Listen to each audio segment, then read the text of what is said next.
welcome to New Hope Underground. And guess what? This is our very first episode of the new chapter in life, if you will, of New Hope Underground, starting in 2022. We've been off the air for 9 months. Can you believe it, Tyler Sturkey? It's a grand reopening. It is.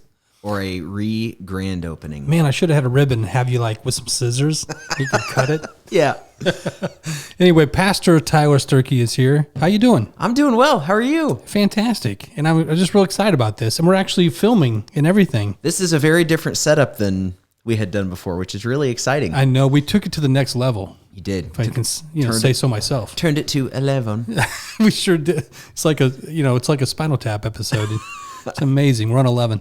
Anyway, we are going to talk about something that's very important, I think, for the sake of our church, New Hope Church. And that's what this is about. New Hope Underground, in case you're new, is a podcast to kind of help out people learn a little bit more behind the scenes stuff that's going on at New Hope. We're going to have all sorts of episodes every other week. We'll have an audio podcast, and then every once in a while, we'll be throwing out, well, at least once a month, maybe throwing up something on our video feed, as well on the New Hope video feed. So that's cool. The same place you go look at sermons, watch our services on Church at Home. You're also going to get some of the New Hope Underground feeds. Putting some content out there, and excited about that. Things. You get to be the first one. Yeah. Actually, he'll be on here often. I'm honored that you did what I told you to do. No. I'm just obeying the marching orders. But anyway, we are going to talk, like I said, something kind of important is in the life of our church right now. So why not start off the first episode with this topic? Yeah. And that is kind of the vision, if you will, for New Hope Church in 2022. And I know that's been something you've wrestled with, quite a bit. But we just had a great Sunday coming off Vision Sunday, this last Sunday. And so I just want to kind of talk a little bit more, if we can, through everything you kind of announced. I want to let you just kind of sum up your sermon again, if you would, a little bit, and then we'll kind of go from there. Yeah, absolutely. Yeah, I'll give a kind of a quick snapshot of what we talked about. This last Sunday, we had our kind of Vision Sunday that we do usually at the beginning of the year to almost kind of chart a course for where we feel like God is leading us, which you and I have joked about it in the past, that it's like Vision Sunday, it's like our vision isn't changing. Like we don't change our vision to see a greater movement of Jesus in each new generation. Mm-hmm. Our vision doesn't change, and that's true. But it's not like every year we're hitting you up with something new. Hey, we've got a brand new vision we want to tell you guys about. This year we're going to reach people in the truck stops. Yeah, and chickens. Chickens at the truck stops. Truck stop chickens. But it's like, as the Spirit leads and, times change and things like that, like how we live out our vision can look different from season to season, year to year. And so we always kind of give that update of, the marching orders of what we feel like God is, calling us to that year. And man, we've been in a crazy season for lots of different reasons, COVID and so many other things, but especially around the Shelbyville launch that we announced, which, we talked about this a little bit of realizing it's been 3 years since we announced that Shelbyville was going to be kind of the location of our newest campus, and multiple things. And I mean, I don't feel like people are fully aware of all the behind the scenes stuff that has delayed it 3 years. It wasn't just, we got better things to do. Right. Like this is and has been what we've been focused on this whole time. There's just lots of stuff that was kind of, many of it was out of our control, because I think when we first launched up there and first talked about it, and would have been 2019, the first thing to do was we began to look into like a location, like a permanent location where we would actually have like a physical campus. And, smaller towns and stuff like that, it's sometimes actually hard to find a site. I mean, apart from buying land and buying a brand new building, which would have just been incredibly expensive. And one of our commitments has always been that we, didn't want to go back into debt after we got out of debt with, renovations and stuff we did here at the Effingham campus. We didn't want to go back into debt. Right. And so trying to find a place that we could renovate and raise the money as we go. And so, there were limitations that came with that. But we felt like God did it with our Newton campus, where God provided a site and the renovations, and it was just perfect. It was exactly what we needed and wanted for that. And so we were trusting God would do the same thing for Shelbyville.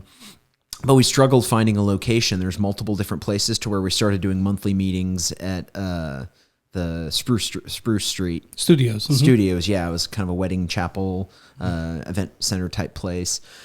And then, of course, COVID hit. I think we had like one monthly meeting, and then COVID hit and shut down everything I don't think we were able to do anything up there for 6 months because of that. Because, things just totally shut down. What's COVID? Yeah, exactly. I don't know. It's just been pretty much the center of our lives. It's the name of my cat.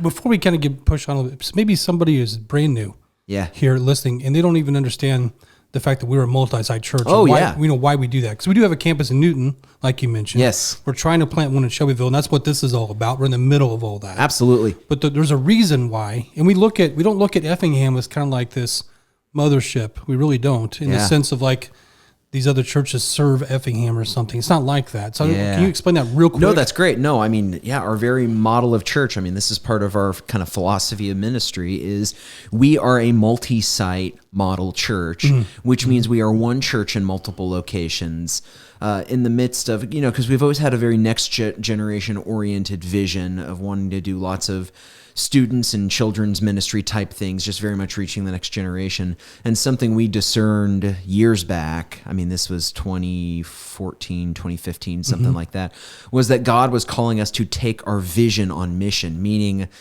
we can do big flashy services and shows and expect everybody to come to this building, but we realize that's quickly becoming not the thing to where, just in rural areas, people are very spread out, and people aren't willing to drive long distances to come to places. We have something like 22 to 23 communities represented in this church in Effingham alone. So, and there are some people who are willing to travel that far. Yeah. But then things we'd heard over the years of saying, man, I wish we had what was going on at New Hope in our hometown. You bet. And we started almost kind of discern in the midst of that maybe God is calling us to actually take on mission to these other places, what we're doing here. And so multi-site model is something that's been going on for about 20 years or so, kind of in the American church and around the world, to where it's essentially the same church run by the same leadership, but in multiple towns often. And it's done in different ways to where sometimes there's live preaching at all campuses. Sometimes there's like video streaming. We do video streaming of the sermon from at least Effingham right now, but we do live preaching sometimes at the other campuses. That's a really good point. I think if you're brand new, you probably wonder about that. Why do you do that? Especially if you're new to the Newton campus, do we always get video? That kind of thing. And that's not always the case, because the preacher at the campus, Jonathan, is at Newton, Pastor Van in Shelbyville. So eventually, same will be for Van as it is with Jonathan, in the sense that there will be a live sermon every once in a while from your campus pastor, but a lot of it is video. Yeah. And the reason for that, I love the idea originally. I didn't like the idea, to be flat out honest, originally, because I thought, who's going to go for that in this area? But the truth is, what we do is we're trying not to reinvent the wheel and trying to get a lot of people working on the same thing, spending a lot of time with sermons and lessons. And instead, our pastors get to spend more time with people. Yeah. And that's what I'm excited about. We're not trying to be different churches all working the same plan. We're trying to be one church together, not reinventing things. Right? And I think that there's a value to sharing a common spiritual diet. Yeah. And that's what helps us almost kind of solidify even that DNA of being one church in multiple locations, is we're sharing in the same spiritual diet. And so we're receiving the same types of teachings from the same, anytime I'm casting vision, it's not three different people casting slightly different visions, because it's going to come across from differently with different people, but they're receiving the same vision from the same leader. But at the same time, there's also like very specific pastoral care going on in those communities. Yes. And for them to speak sometimes live, even like they're getting to share their heart with their congregations and with the other campuses too. So when we have video at the Effingham campus or whatever, and I know sometimes people ask that question, like, why do we have video like once a month or so? Like, why is Jonathan, our Newton campus pastor, why is he speaking on the video instead of live here? And I always tell people when I have been asked that, that's a reminder that we're not the only campus. That's right. That we are a church in multiple locations, and that's a good reminder, especially for the Effingham campus, that it's not all about us. That what God is doing in our midst, He's doing in other communities as well, and so we get to hear from the hearts of those leaders too. It allows him to preach with his people live, So that's fantastic. Now, moving on to Shelbyville. Shelbyville is the next campus we've been working on. Like you said, it's been 3 years. Why 3 years? Why is it? Because Newton didn't take that. So I know you explained, first of all, you said COVID, and we all know that, and I think everybody understands that. We've run into all sorts of hiccups. I understand that as well. Is there anything else you can speak to? Just because right now, I guess what we really ought to be focused on is, I guess you kind of hit that really. I think we really ought to be focused on is the fact that it's here now. And you gave a date. It's when we're going to open. Yeah, May 1st. Yeah. It's exciting. Sunday, May 1st, 2022. That's 3 months really, and it's going to come quick. That time's going to fly by really quick. Yeah, I mean, there's multiple reasons why it's taken as long as it's taken. Some of them were intentional, many of them were not. Some of the unintentional ones was COVID, and just even as we finally did find a facility, and man, God provided the finances to be able to purchase and renovate it in the most supernatural, powerful way. No debt. It's all going to be paid for. I mean, God is so good and how he's provided for that. But one of the things we found is just having the money doesn't necessarily solve the problem, because with supply shortages and workforce shortages and a lot of this is the fallout of the effects that COVID has had on the world. It's been hard to find contractors, lining up schedules, and the extra cost in supplies and shortage of supplies. Certain things we need, we can't find. So that's part of the unintentional thing that has kind of drawn out the runway a little bit. But one thing that we were, even from the beginning, was more of an intentional reason it took a little bit longer, was we didn't want the launch of this campus to be focused solely on just a building. Because we always say, that the church is not a place; it's a people, which is mostly true. I mean, it's a people who gather together in a place. So it's not that gathering is not necessary; it's very necessary. But it's not about the building itself; it's about the people who gather in the building. And so I remember there was a runway of 6 to 9 months, where we were forming groups and having different events and things like that up in Shelbyville long before we even talked about a building, because we wanted to solidify the community there. Because really, I mean, we say the church is launching out there, but the church has already been there for a long time. Yeah. There's a community that is formed and forming. Well, it's real exciting because we have people who, some really solid disciples of Jesus in Shelbyville that have been attending our church quite some time, who are kind of biting at the bit to reach their community. Yeah. And to do it as a church, do it as a body. Well, I even saw on social media a couple people sharing who have been a part of have been coming to New Hope Effingham for years. And one particular woman who, her family has been very connected to New Hope for a long time.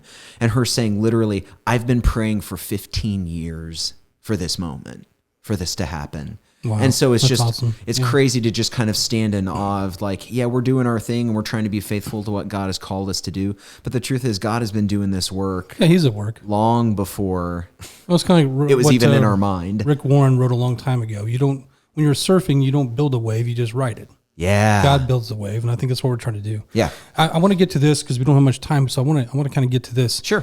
And that is, your Sermon Sunday was not just about, okay, here's what we're going to do with Shelbyville as a church, but you really challenged us personally as to what it means for us to be followers of Jesus. And I just wonder if you could reiterate a couple of those things that really were important to you, what you were trying to get across to people. Well, yeah, because this last year in 2021, we had a huge focus on prayer, seeking after God like we never have before, breaking up that unplowed ground in our lives and in the community. And it's funny because God kind of sometimes gives you marching orders, but you don't even know why you're doing it. Like you're just wanting to be obedient and be faithful. The metaphor that kind of came to mind in the midst of it was like Mr. Miyagi from The Karate Kid, where he's having, Daniel LaRusso wax his car and paint the fence, and he's doing it because his sensei is telling him to do it, but he doesn't know why until the moment he starts throwing punches and throwing kicks, and Daniel's blocking all of them and realizing it's like that was all preparation for something that was coming up. And I think I'm beginning to see a little bit of what that was God calling us into this season of just intense prayer and seeking. And I feel like this year God is calling us to a place to where we're being radically for the sake of others. Meaning that we're still supposed to seek after God in prayer, but it's not just for our own benefit. Because oftentimes it's easy to get really inward with the spiritual life and think it's just about how I benefit from things. But I feel like the thing that God showed us was that no, all that we've been doing is for the sake of the world that God loves. Us reaching out to people into the community. And I mean, that reinforces even why we're doing Shelbyville. So pray, be a disciple, make disciples. Yeah. And there's a lot of things, and that's really good. So we're kind of, in a way, blowing the shofar, right now. May 1st is coming. Yeah. Kind of thing. We got a date. We're on the move. Yeah. So we're kind of calling everybody in our church to get on your knees and to see what God's going to do in this time. And like you said, maybe this summer might be an incredible summer. Now, hey, thank you so much.